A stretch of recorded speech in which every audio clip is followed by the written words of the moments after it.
Salut ma famille, c'est Candidat, j'espère que vous allez bien. Alors ici, le mois d'octobre il s'est terminé, et aujourd'hui je voulais revenir avec vous sur les tops et les flops chez les joueurs africains pendant ce mois d'octobre. J'avais déjà eu de faire plus ou moins la même chose sur la trêve internationale du mois d'octobre en vous disant pour moi quelle équipe était la meilleure, quelle équipe était la moins bonne, et aujourd'hui je vais vous parler des joueurs africains avec leur club en vous disant pour moi c'est lesquels les tops, c'est lesquels les flops. Si vous voulez que je refasse la même chose sur les prochains mois, n'hésitez pas à me le faire savoir dans les commentaires, n'hésitez pas à liker cette vidéo pour que je puisse le savoir que ça vous a plu, c'est quelque chose que je demande très rarement, mais ça fait toujours plaisir. D'ailleurs si vous êtes d'accord, si vous n'êtes pas d'accord, vous êtes les bienvenus ce soir à partir de 21h sur Twitch, on aura l'occasion de débattre là-dessus, parce que je pense qu'il y a peut-être certains tops, certains flops qui pourraient vraiment faire débat. Et je vais commencer par parler de mon premier flop, c'est tout simplement Aziz Ounahi. Et je vous dis la vérité, vous savez très bien à quel point j'attends beaucoup de ce joueur. Vous savez très bien à quel point j'étais hypé par son transfert à l'OM. J'étais le premier à le défendre justement à l'époque où Marcelino ne le faisait pas beaucoup jouer et ne le faisait pas beaucoup jouer à son poste. J'en ai parlé très souvent, que ce soit sur YouTube, que ce soit sur TikTok, que ce soit sur Twitter, etc. On m'a même parfois reproché d'en faire un petit peu trop avec Ounahi. On m'a reproché un petit peu parfois de le surcoter énormément. C'est pour ça qu'aujourd'hui, je suis d'autant plus exigeant avec lui. C'est pour ça qu'aujourd'hui, je suis d'autant plus sévère avec lui. Quand on voit le mois d'octobre très creux qu'il a pu faire, alors qu'il a eu plusieurs fois sa chance et que malgré tout, c'était plusieurs déceptions, je suis désolé, mais je reste vraiment sur ma faim par rapport au mois plutôt de Ounahi. Parce que je vous le dis, il a eu du temps de jeu avec Marseille, il a surtout joué à son poste, mais à aucun moment il a saisi sa chance. Et le problème, c'est que c'était pas juste avec Marseille, mais en équipe nationale, sur les deux matchs qu'il fait, que ce soit le match contre la Côte d'Ivoire ou le match contre le Libéria, j'ai vraiment été très déçu de lui. Pour moi, vraiment, c'était ma plus grosse déception côté marocain sur la trêve internationale. Après ça, j'en ai déjà parlé, je vais pas revenir sur ces matchs avec le Maroc sur ce mois d'octobre, mais juste ça pour vous dire que sur ce mois, il a joué plus de 200 minutes, mais il a ni marqué, ni mis de passe décisive. Alors ok, on va dire à la limite, le football, ça se résume pas qu'aux stats, surtout par un milieu de terrain, c'est pas parce qu'un milieu de terrain va marquer ou mettre une passe décisive que d'office, ça veut dire qu'il fait un beau match ou un mauvais match. Et c'est une vérité. Mais d'un autre côté, on a bien vu que sur la majorité des matchs qu'il a pu faire, surtout ce mois d'octobre, il a manqué d'impact, il a manqué de percussion. Avec Marseille, c'est à chaque fois des rentrées décevantes. Même sur le match contre Nice, là où il a été titulaire, justement, là où il a eu la possibilité d'avoir sa chance. Il était titulaire dans un milieu de terrain avec Rongier et Harit, donc il était dans les meilleures conditions. Et malgré ça, voilà, il fait pas non plus un mauvais match, je dis pas le contraire. Mais il apporte absolument rien sur le terrain, il tente pas de dribble, il va pas chercher la verticalité. C'est pas le Ounahi qu'on connaît, c'est pas le Ounahi d'il y a un an à la Coupe du Monde au Qatar. Ça a absolument rien à voir. Mais on va dire à la limite, sur ses performances sportives, ça peut encore se discuter. C'est vrai que voilà, bien sûr qu'il doit y avoir d'autres joueurs africains qui sont encore plus mauvais que lui sur ce mois d'octobre. On va pas dire le contraire. Mais pourquoi je l'ai mis dans les flops, c'est surtout par rapport à sa dernière blessure. Sa dernière blessure, honnêtement, faut en parler. Parce qu'au bout d'un moment, avant la Coupe du Monde, quand on apprend justement qu'il se fracture le nez dans un laser game, où il sort avec sa petite copine, sa nouvelle petite copine, etc., pendant un rencard et que tu te rends compte que le mec il se fracture le nez comme ça, qui aurait pu rater la Coupe du Monde à cause de ce rencard, on n'a rien dit. On n'a absolument rien dit parce que on l'a appris avant la Coupe du Monde.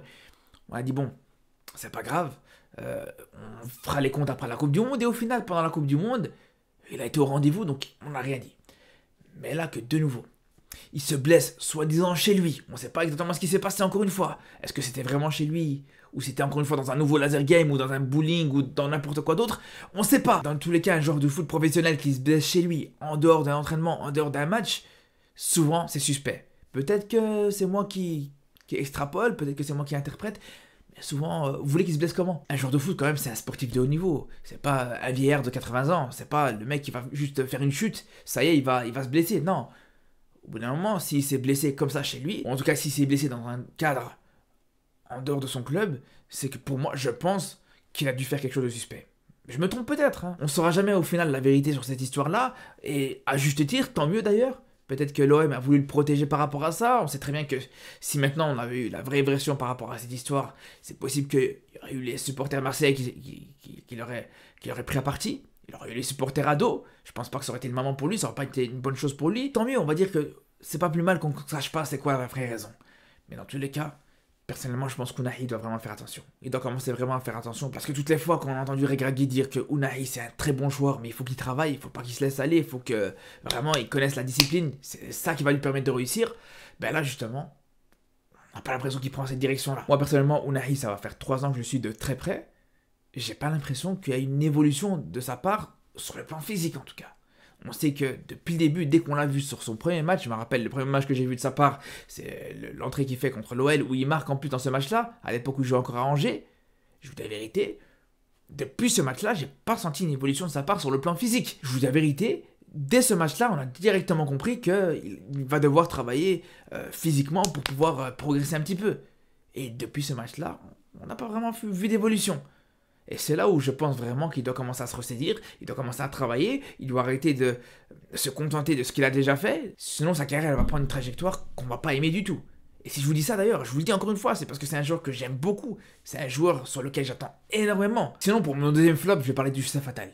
Alors peut-être que c'est un petit peu dur, peut-être que c'est un petit peu exagéré. C'est vrai que, en plus de ça, sportivement, il était sur une bonne lancée sur ce début de saison. Il a fait des bons matchs sur ce mois d'octobre avec l'Algérie. Il n'y a pas de souci là-dessus. Mais justement, j'ai envie de dire peut-être que c'est à cause de ça que je le mettrais dans les flops. C'est parce que sportivement, il était bien. Physiquement, il avait l'air d'être en jambes sur cette saison, sur ce début de saison en tout cas.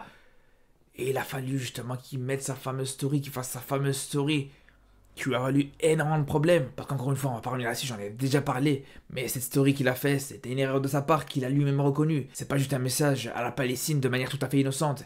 Juste derrière, dans la vidéo qu'il a partagée sur sa story, il y a eu un message un petit peu violent, une certaine forme d'incitation à la haine. Et lui-même, il justifie ça par le fait qu'il n'a pas regardé jusqu'au bout de la vidéo avant de la poster. Et là, c'est pour ça que j'ai envie de vous dire qu'au bout d'un moment, c'est une erreur monumentale de sa part. C'est juste, il avait regardé cette vidéo jusqu'au bout avant de la poster. On sait très bien qu'il l'aurait jamais postée.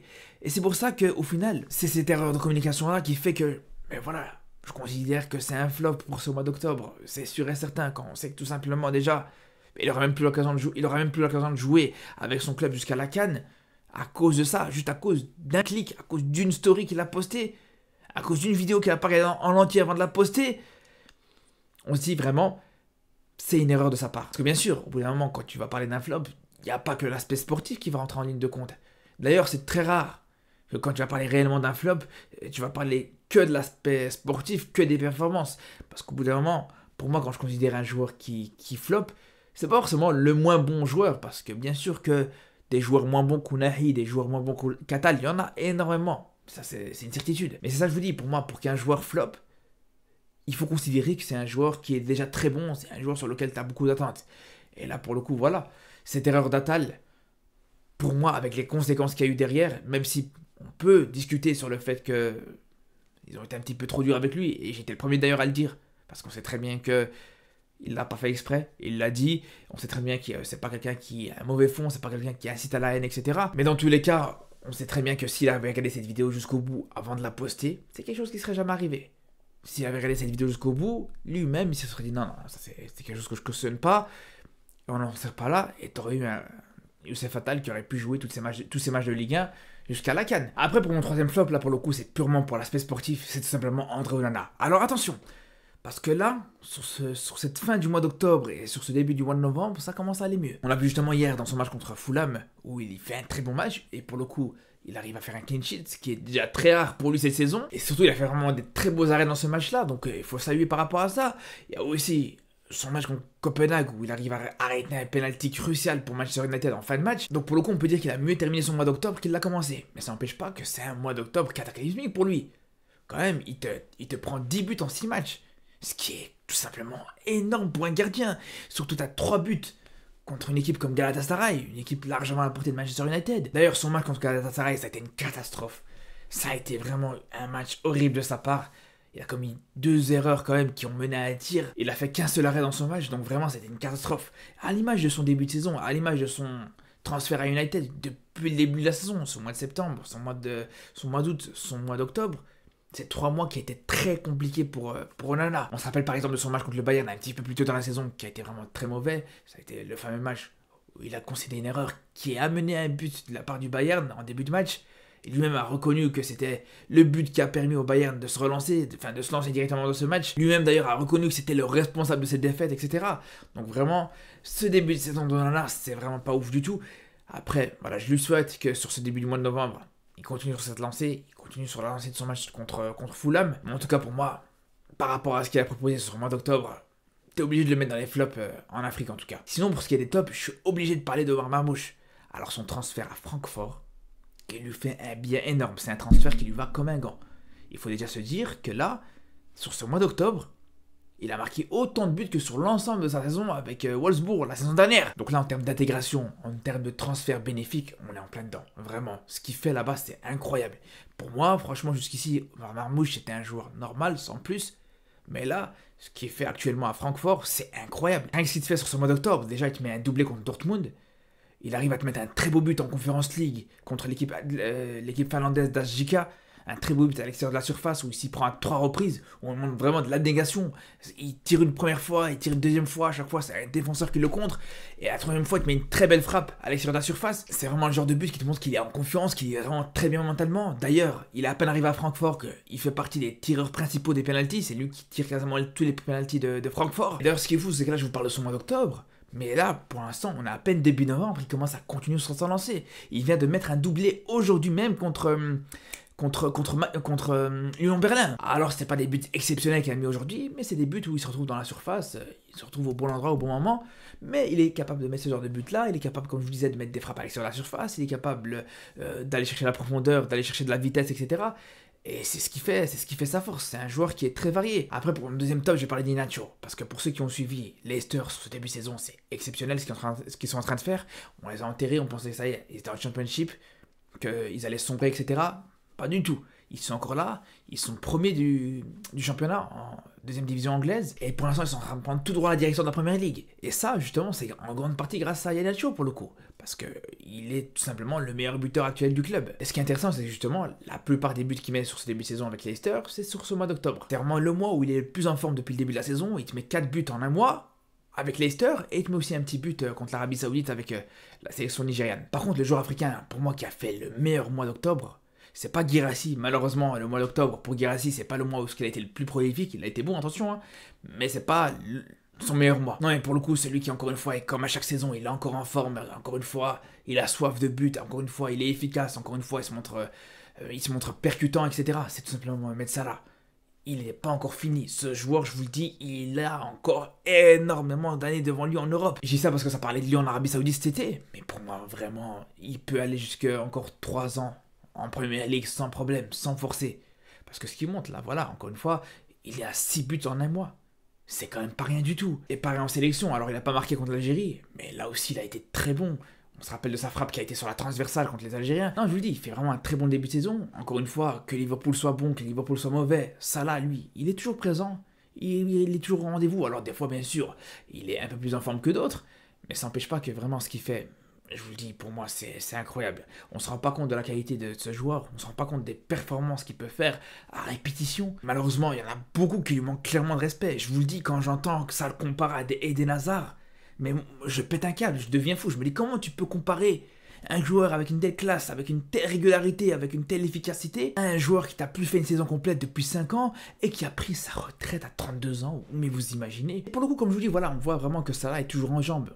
Malgré un système énergivore de la part de Jürgen Klopp avec Liverpool, il est toujours présent, il est toujours là pour faire les appels en profondeur, il est toujours là pour aller chercher les contre-attaques, etc. Mais en termes d'efficacité, on voit vraiment qu'il est en confiance, qu'il a la capacité de pouvoir trouver des buts en une voire 2 touches de balle. On l'a vu contre Everton par exemple, on l'a vu par exemple aussi contre Brighton. Et même un autre but qui montre qu'il est en confiance, c'est le but qu'il met contre Toulouse. Là où il met vraiment le petit coup de rein pour juste derrière aller finir sur son pied droit en pleine lucarne.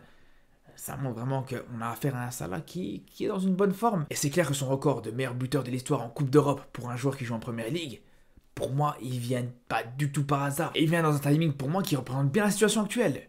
D'ailleurs, ce qui est intéressant aussi, c'est voir justement que dans ce top 3, bon, pour moi, les meilleurs joueurs africains de ce mois d'octobre, on a quand même 2 Égyptiens.